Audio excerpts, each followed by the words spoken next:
Two police officers smirked as a black woman walked into the courtroom, composed, commanding, draped in a mysterious black suit, her calm gaze unshaken by the weight of public judgment. To them, this was just another trial, another chance to put in place someone who dared to question their authority. But what they didn't know was that the woman they were trying to humiliate wasn't just anyone. She was the Director of Strategic Operations for the U.S. Department of Homeland Security. Within hours, everything they believed to be untouchable would collapse, and the entire city would witness a courtroom battle that wouldn't just expose two corrupt officers, but ignite a historic reckoning. The truth is about to explode, and this time power is no longer a shield. Before we dive into this shocking mystery, let us know where you're watching from in the comments. And if you love thrilling, jaw-dropping stories, don't forget to subscribe. The heavy oak doors of Courtroom 6 creaked open like a slow exhale, releasing a hush of anticipation into the packed gallery. Everyone turned. A woman stepped through the entrance, not escorted, not flanked by lawyers or camera crews, just walking in alone, every inch of her radiating quiet resolve.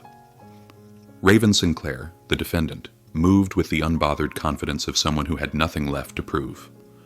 Tall and composed, she wore a tailored charcoal gray suit that fit her like armor, a muted gold watch peeking from her sleeve, and her hair pulled back into a tight, elegant bun.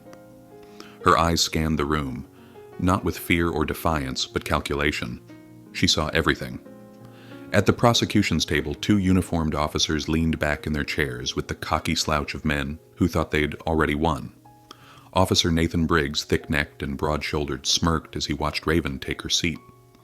His partner Travis Cole, younger and snake-slick, whispered something behind his hand, eyes gleaming with smug amusement. They both chuckled. The courtroom hadn't even come to order yet, and already they had declared the woman across from them guilty, not just of obstruction, but of daring to question their authority. The murmur of onlookers swelled and faded like a wave as the gallery adjusted to the scene. Reporters lined the back row, pens twitching and phones discreetly recording. This wasn't supposed to be a high-profile case. On paper, it was a routine charge, obstruction of justice during an active police investigation. But even without headlines, everyone could feel it. This case was different. There was a chill in the air, a static unease that clung to the mahogany-paneled walls. Something was coming, something big, and though no one could quite name it, they could all feel it breathing down their necks. At the front of the room, Judge Helena Carter adjusted her glasses and glanced over the docket. Her presence commanded respect, a sharp, analytical woman with a reputation for fairness and a tongue like a razor when provoked. She offered no hint of favoritism. Still, as she looked from the prosecution to the defense, her brow furrowed slightly, as if sensing what everyone else only suspected. This was no ordinary trial, and Raven Sinclair was no ordinary defendant. Raven folded her hands neatly on the defense table, her attorney Sebastian Grayson seated beside her. Grayson was a legend in legal circles, his hair more silver than black now, but his reputation as a courtroom tactician was still unmatched. Calm and observant, he leaned in toward Raven briefly, murmured something, and she gave the faintest nod. Behind them sat Maya, Raven's assistant, nondescript and quiet, her sharp eyes always scanning, watching everyone, everything. She was the kind of person people overlooked, which was exactly what made her dangerous. The bailiff stepped forward and called the court to order, his voice echoing off the high ceiling like a gavel crashing through glass. All rose. Raven stood with the rest, her posture impeccable. As they sat again, Judge Carter's voice rang out, measured and cool.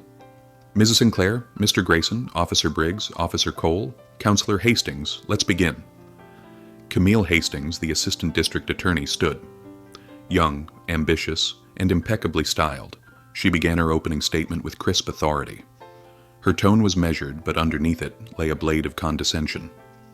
She painted Raven as a reckless interloper, a civilian who had no business involving herself in police operations. She spoke of community safety, officer integrity, and trust in the badge. As she gestured subtly toward Nathan and Travis, they straightened in their seats, smug smiles twitching back to life. The jury, an eclectic mix of teachers, tradespeople, and retirees, watched closely. Some nodded, some shifted uneasily. But Raven? She remained still, her face unreadable, her gaze locked not on Hastings, not on the jury, but on the officers who had dragged her in here under false pretenses. She was letting them talk, letting them lie, letting them build the illusion with their Own words, brick by brick, because Raven knew what was coming. When Hastings concluded, Grayson rose slowly. His voice, low and deliberate, carried an unsettling calm. He didn't match her theatrics. He didn't need to. Instead, he told the jury that the real story was far from what they'd heard. He promised them proof, footage, witnesses, and records that would unravel the prosecution's version of events piece by piece. Then he paused.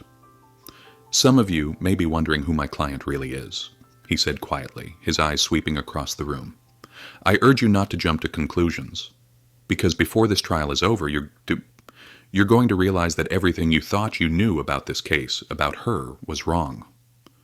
A flicker of surprise moved through the gallery like a gust of wind. A few jurors exchanged glances. Even Judge Carter tilted her head slightly. Travis leaned toward Nathan. "What the hell is that supposed to mean?" he muttered. Nathan didn't answer. He was watching Raven now, not with amusement, but with something closer to unease. Raven leaned back slightly in her chair, her expression unreadable. The courtroom lights caught the edge of her watch as it glinted like a signal. She had said nothing. Not a single word. But already the temperature in the room had dropped. The whisper had begun. The city of Ravenhill didn't know it yet, but by the time this trial was over, the badge would no longer be a shield, and silence would no longer be safety. The reckoning had arrived. 3 weeks before, her name echoed through a courtroom packed with press and skeptics. Raven Sinclair had been walking home from a youth summit at the Kendrick Learning Center, a safe haven she'd helped quietly fund in the heart of the Eastbridge district. The air had been warm that evening, the golden hour casting long shadows over cracked sidewalks and corner stores, the laughter of teenagers spilling out behind her like music. But that fragile peace shattered the moment. Flashing blue lights flooded the street. Raven slowed, her heels clicking against pavement, as 2 unmarked police cruisers skidded to a halt outside a modest duplex across from the community center. She didn't know the woman who lived there personally, but she had heard the stories. Ms. Eunice Herrera, an elderly grandmother raising her 2 grandsons, had filed multiple complaints about police harassment in recent months. Complaints that, like so many others, had vanished into the void of pending review. Raven's instincts sharpened. She didn't approach with accusations or hostility, only questions. She calmly stepped forward, hands visible, voice measured. "Officers, can I ask what's happening here?"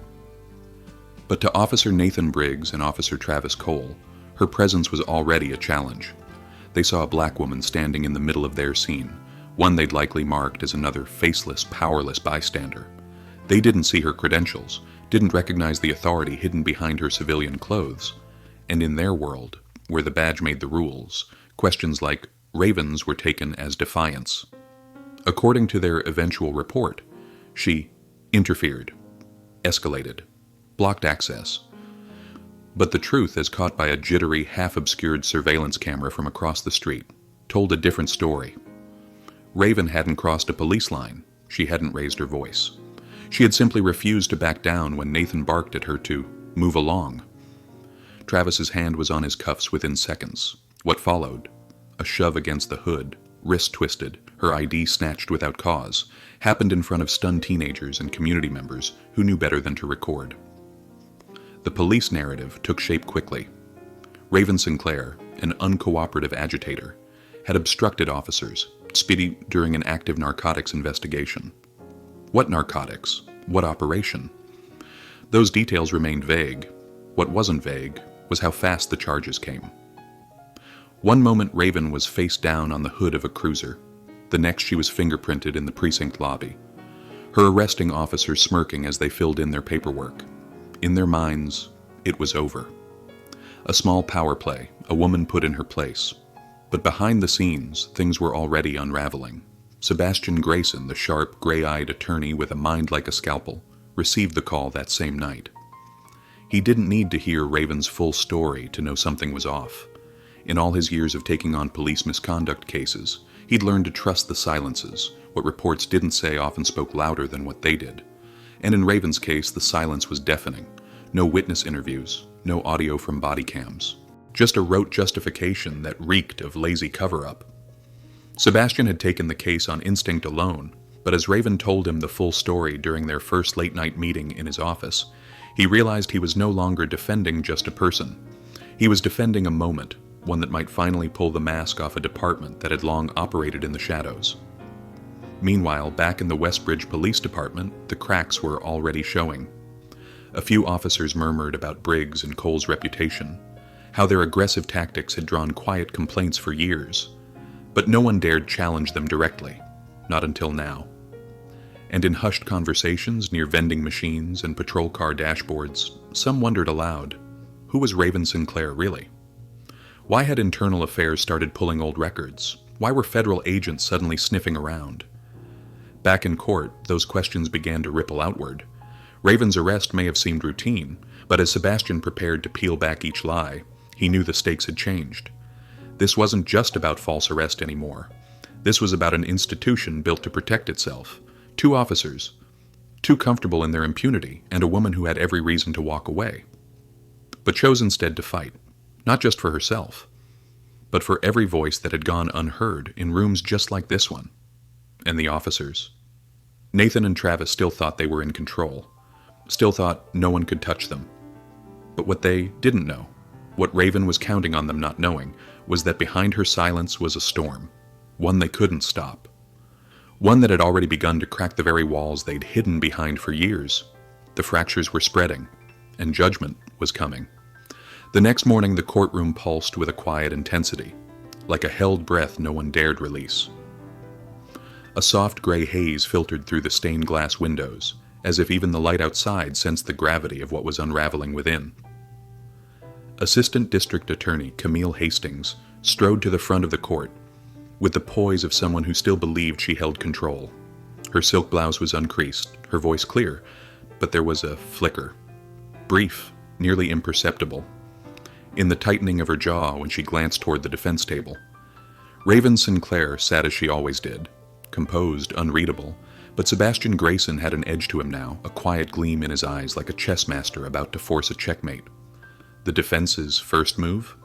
A woman in a burgundy cardigan and modest heels making her way toward the witness stand with a cane in one hand and an old pendant necklace bouncing lightly against her chest. Her name was Gabriela Santiago, a retired schoolteacher and neighborhood advocate, and as she raised her hand to swear in, several jurors leaned forward instinctively. "Ms. Santiago?"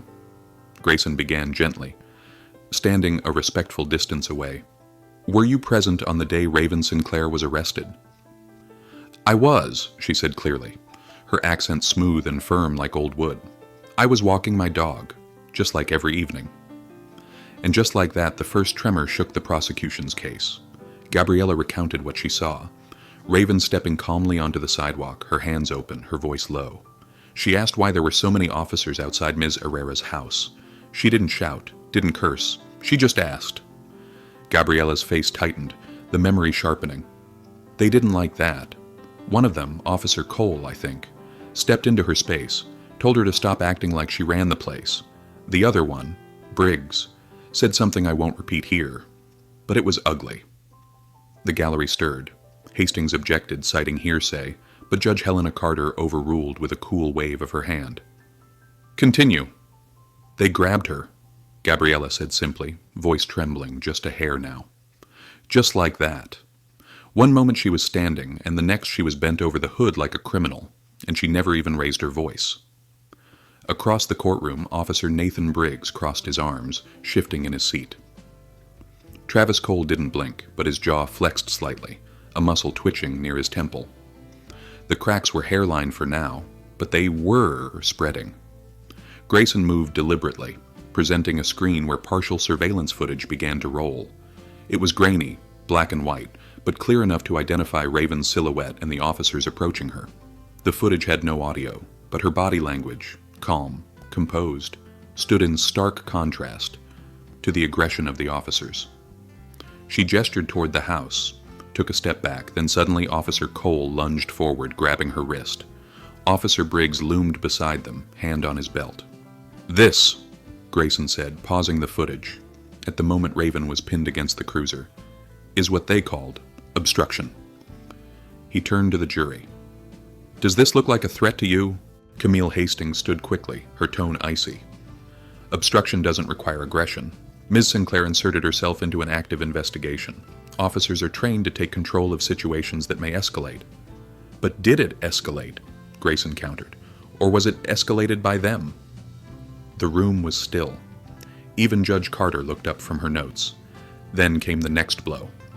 Grayson moved to enter a subpoenaed maintenance log into evidence, records from the Westbridge Police Department's internal equipment audits. The body cams of both Officers Briggs and Cole had mysteriously malfunctioned that day.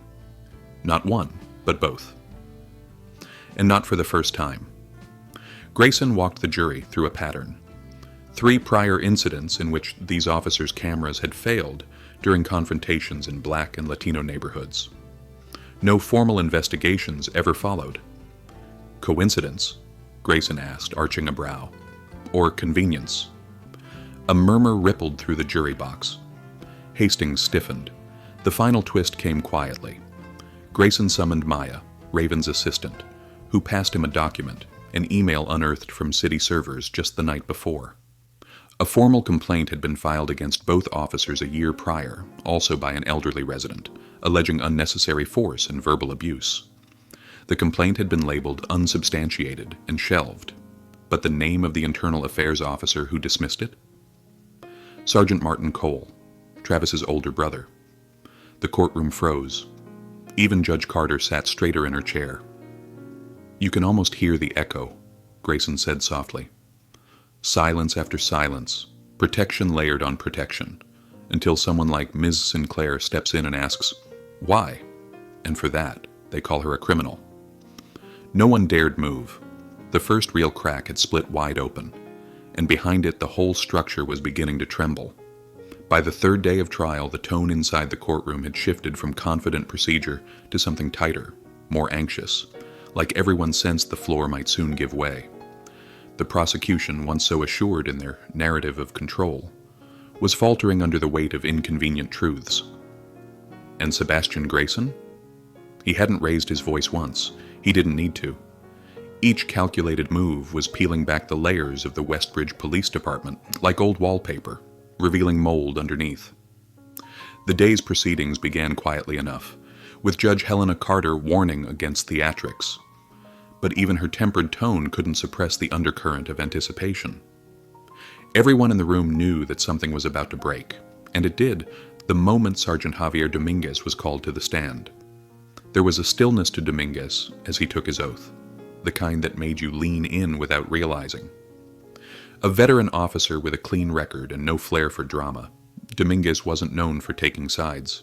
That was exactly why his appearance now, called by the defense, set everyone on edge.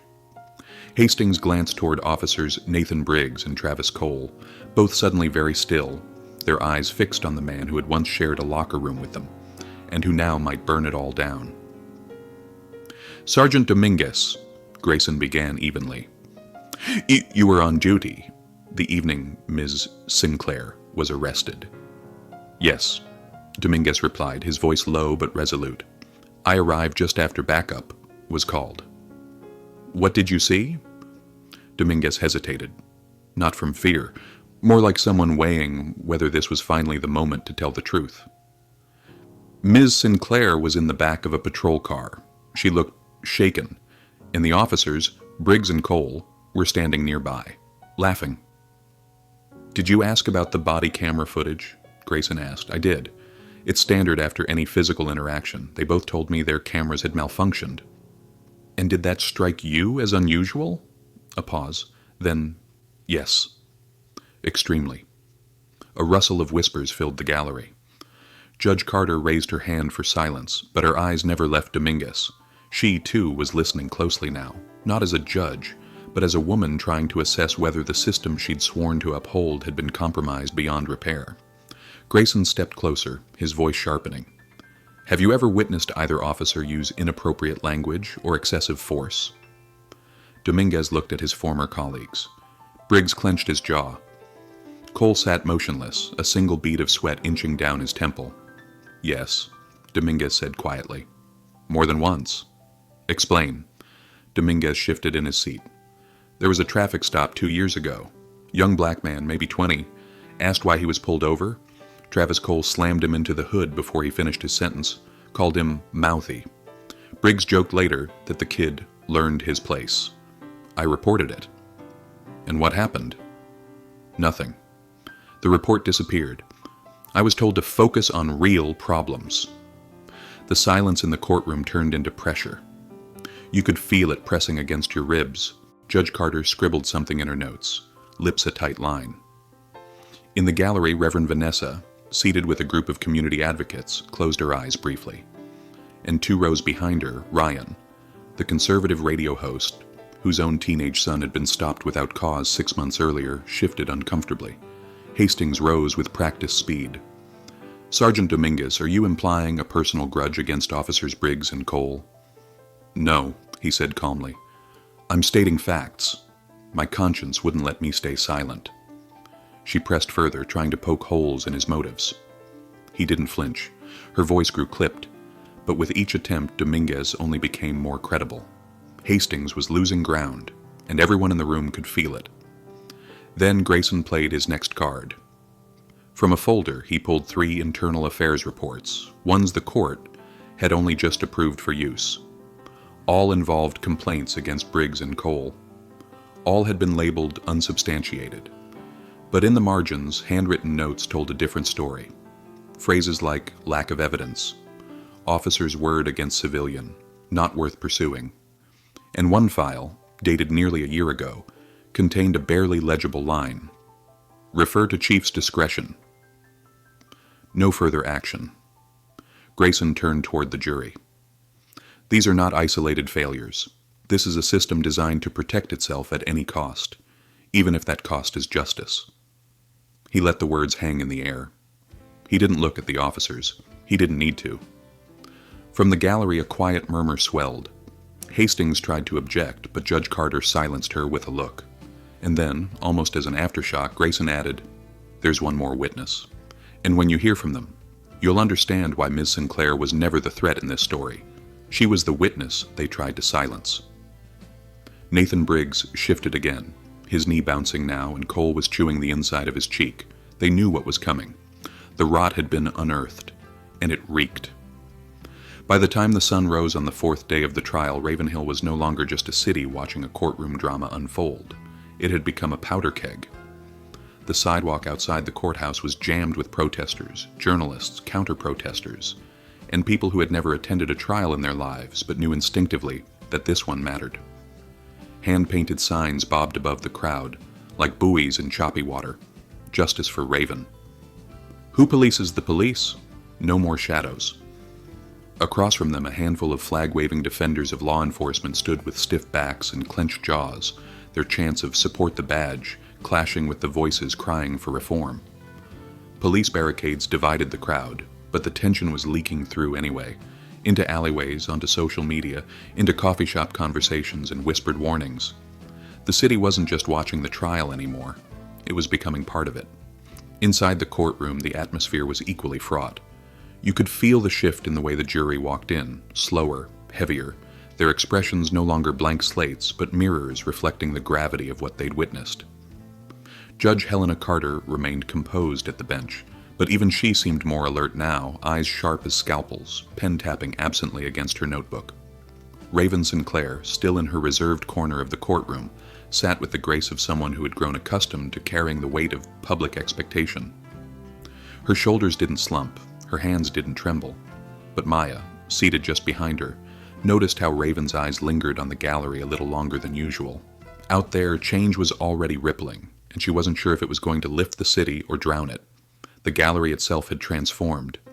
The faces were different, sharper, hungrier. A mix of reporters and community leaders, teachers, activists, and parents filled the seats. And then, quietly, without announcement, Reverend Vanessa arrived, the weight of decades of grassroots work carved into her gaze. Her presence carried weight more than any headline or TV segment. Beside her stood Ryan, the once untouchable conservative commentator whose influence could tilt an entire block of public opinion. No one missed the irony. Ryan's presence at a trial exposing racist policing was enough to raise more than a few eyebrows, but he had his reasons. Months ago, his teenage son had been stopped and searched at gunpoint, mistaken for someone else in his own neighborhood. That moment had cracked something open in him. He hadn't spoken publicly about it, not yet, but the fire in his eyes said everything. As they sat, Sebastian Grayson approached them briefly during a recess. Raven remained in her seat, but her eyes followed the exchange. Ryan offered a brisk handshake. Vanessa gave a firm nod. No words were shared, not then, but something unspoken passed between them. A shared recognition that this wasn't about politics anymore. It was about truth, about legacy, about who would have to live with the wreckage when the verdict came down. Outside, the temperature climbed, not just in degrees, but in urgency. A group of student organizers from a nearby college passed out flyers urging citywide reform. Local pastors coordinated a prayer vigil for that evening. On the courthouse steps, a mother who'd lost her son to a violent arrest years earlier clutched his photo and whispered to reporters, "Maybe now someone will listen." And yet, in corners of the city, far from the media glare, resistance brewed. Anonymous emails circulated claiming Raven was dangerous, radical. The police union held a press conference claiming she had a vendetta. Old footage was dug up of Raven at protests, standing beside people the city once labeled agitators. But the more they tried to paint her as a threat, the stronger her image became, as someone who didn't just wear a badge of authority, but understood what it meant to abuse it. And as the trial continued, the divide only deepened. On talk radio, callers argued over whether Raven Sinclair was a patriot or a troublemaker. Social media frothed with debates, dueling hashtags lighting up like a battlefield. Number justice for Raven versus number back the blue. In neighborhoods like Eastbridge, kids sat with their parents in front of the news for the first time, asking questions too big for bedtime. In wealthier districts, dinner conversations grew tense. Because for the first time, the line between us and them wasn't so easy to draw. Not when a Homeland Security official could be slammed into a police car and lied about. And only the grainy footage and a few brave voices stood between her and complete erasure. The prosecution seemed to feel the city shifting too. Camille Hastings, usually composed, now flipped her notes twice before speaking. Her voice had lost its edge, her certainty. Every new piece of evidence seemed to pull a thread from her case, and from the fabric of institutional trust she had wrapped herself in. And every time she glanced toward the gallery, she saw it. The mix of rage, grief, hope, and clarity swelling like a tide no courtroom wall could hold back forever.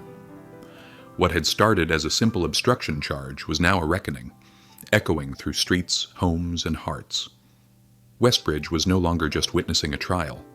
It was living inside the verdict, waiting to see if justice would finally answer. The tension in the courtroom was a living thing by the time Sebastian Grayson stood and announced that the defense would be calling Raven Sinclair to the stand. It wasn't just anticipation, it was electricity. A slow rising current humming through the wood-paneled walls, the jury box, the gallery, the veins of everyone in the room. Up until now, Raven had been the quiet constant, the composed defendant in the tailored suits, a picture of elegance and restraint. She had weathered the accusations, endured the smirks from officers Nathan Briggs and Travis Cole, and listened to the prosecution's version of her life without ever blinking. But now, finally, she would speak. The room stilled as she rose, and though she walked with the same careful grace as she had since day one, there was something different in her posture, not defiant, not defensive, something older, heavier, inevitable. She raised her hand and swore her oath with a voice so steady it could have held up the courthouse ceiling. Grayson stepped back, giving her space, as if even he knew that what was about to happen belonged to her alone. He kept his opening question deceptively simple. "Ms. Sinclair, could you please tell the court about your background?" Raven folded her hands in her lap, her fingers unshaking. "Certainly," she said, her voice low but firm, clear enough to carry to the farthest row of the gallery. "I was born in Charleston, South Carolina. My father was a pastor. My mother taught literature at the local high school. I grew up in a town that taught me early what it meant to be watched, to be underestimated, and sometimes to be afraid." She paused, just long enough to let that land. "But it also taught me to fight." She spoke of her academic path, how she graduated top of her class at Howard, went on to study law and criminal justice, then took a position in federal intelligence. "I spent over a decade at the FBI," she continued. "I worked in counterterrorism, in national threat assessment. I became fluent in how systems operate, how they protect, and how they betray." The jury was no longer leaning forward. They were frozen. From the prosecution table, Camille Hastings sat stock still, her pen gripped so tightly it might have snapped. Nathan Briggs shifted in his seat, visibly confused, his confident veneer faltering. Travis Cole looked straight ahead, but something in his jaw tightened, a crack in the concrete. This wasn't the testimony they were expecting. This wasn't the woman they thought they had arrested. "I later transitioned into Homeland Security," Raven said. "First as Deputy Director of Civil Rights Oversight, then as Director of Federal Law Enforcement Integration. 6 months ago." She looked toward Grayson, who gave her the slightest nod. She turned back to the courtroom, locking eyes with no one and everyone all at once. "I was appointed by the President of the United States to serve as the Director of Strategic Operations for the Department of Homeland Security." The words detonated in the room like a slow-moving explosion. First, silence. No gasps. Just stunned silence. Then, movement. The jurors' eyes widening, reporters fumbling for their phones, a ripple of murmurs like a wave crashing through the gallery. Even Judge Helena Carter, who had remained almost statuesque through days of testimony, blinked, her brows lifting for the first time in the trial. Briggs let out a breath that sounded too much like a curse, while Cole's lips parted, as if to protest, but no words came.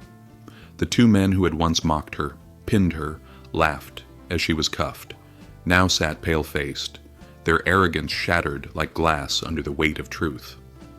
"I didn't tell the arresting officers who I was that day," Raven continued, "because I knew it wouldn't matter.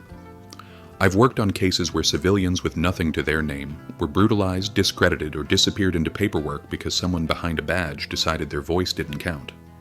I wasn't silent because I was afraid. I was silent because I needed to see, we needed to see, just how far they'd go when they thought I was just another black woman in their way." The silence that followed wasn't empty. It was heavy, alive. 100 eyes locked on Raven, not as a defendant now, but as a force of reckoning. Grayson stepped forward again, this time his voice sharp with intent. "So, Ms. Sinclair, on the day in question, did you interfere with a lawful investigation?" "No," Raven replied, her voice steady. "I questioned a situation that looked unlawful. I asked for clarity. What I received in return was intimidation, violence, and lies. And I chose to fight, not because I wear a title, but because I know what justice is supposed to look like." The room exhaled. The trial would never be the same. Neither would the city. The shockwave from Raven Sinclair's revelation didn't stop at the walls of the courtroom. It tore through the city like a lightning bolt through dry timber.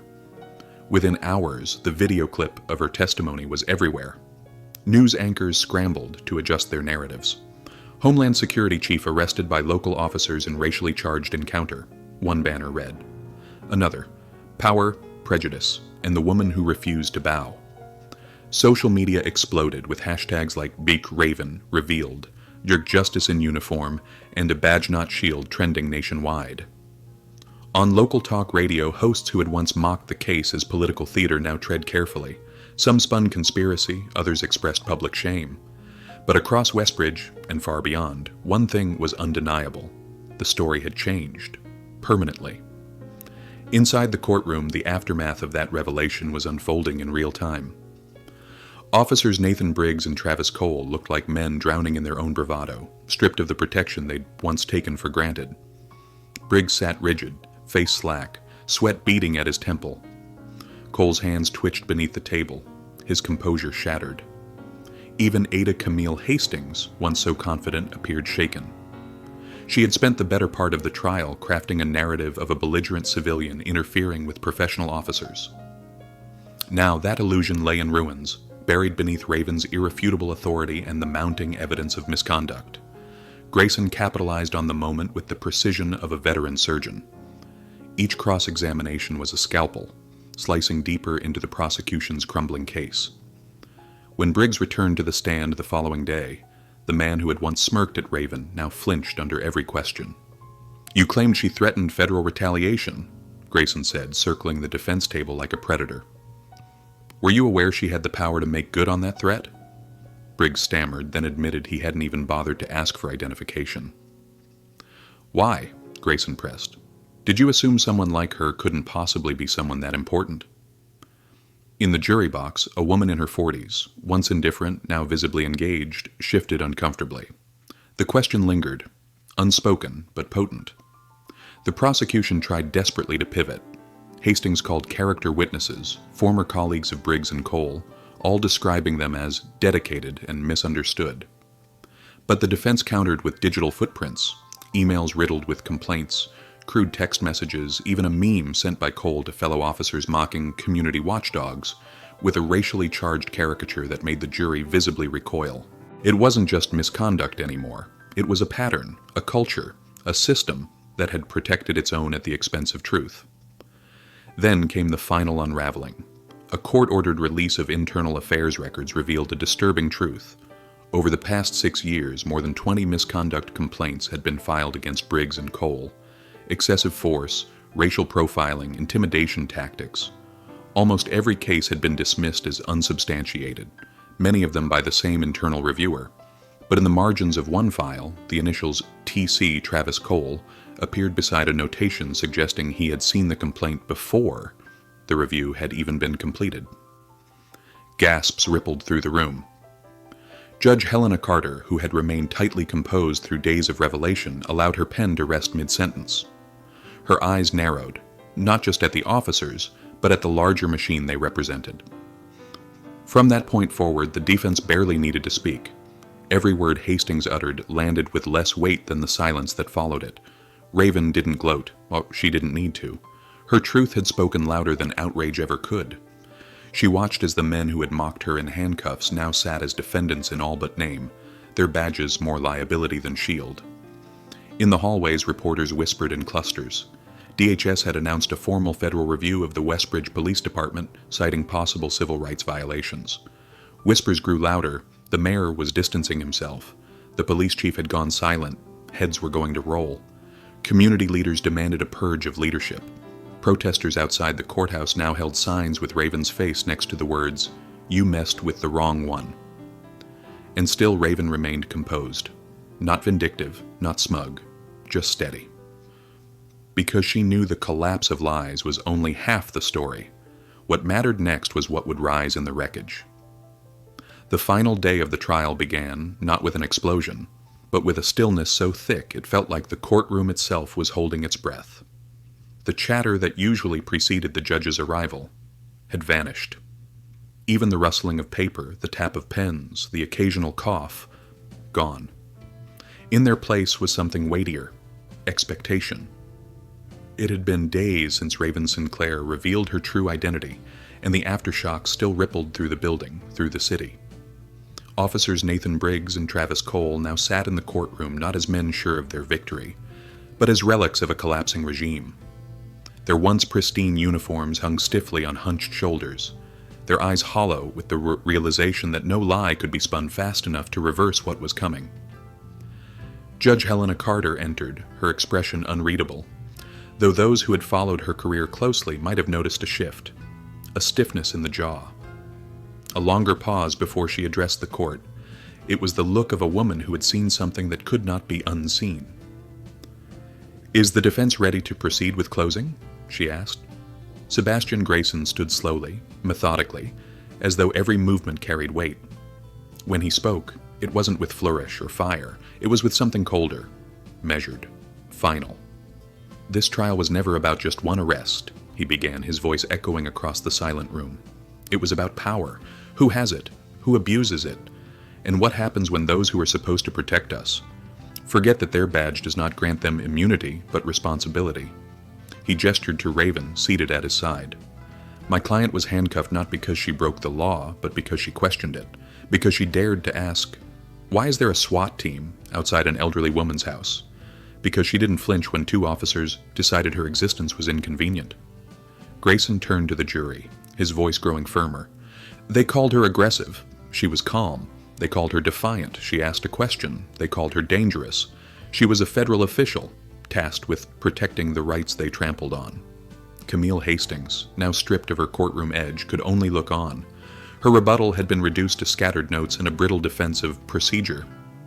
She tried to hold herself together, but the weight of every lie she'd been fed, by officers she had trusted, by a department she'd defended, was crushing. The jury didn't look at her anymore. Not with hostility, but with something worse. Pity. After closing arguments, the jury retired. It didn't take long. When they returned, the courtroom stood as one, hearts pounding beneath composed exteriors. The forewoman, a middle-aged librarian with quiet intensity in her eyes, handed the verdict slip to the bailiff. The tension was unbearable. Every camera clicked into place. Every breath hitched. On the charges of false arrest, filing false reports, and civil rights violations, the jury found officers Nathan Briggs and Travis Cole guilty. The words shattered the silence like thunder. A wave of emotion surged through the gallery. Some gasped. Others cried. A few stood in stunned silence, hands clasped over mouths. Raven didn't move at first. Her face remained still, her posture composed. But Maya, sitting just behind her, saw the soft shimmer in her eyes. Not victory, not vengeance, validation. That in this courtroom where power had once sneered behind polished badges, truth had finally been louder. Briggs slumped forward, eyes locked on the floor. Cole turned away from the jury, his face reddening with something between disbelief and humiliation. Their attorneys tried to remain stoic, but the case had imploded from the inside out, and now there was no more ground to stand on. Judge Carter's voice cut through the emotion, steady and unsparing. Officers Briggs and Cole, you are remanded to federal custody pending sentencing. Your continued service on the Westbridge Police Department is no longer tenable. I trust the department will act accordingly. Court is adjourned. Her gavel struck once, firm, final, unmistakable.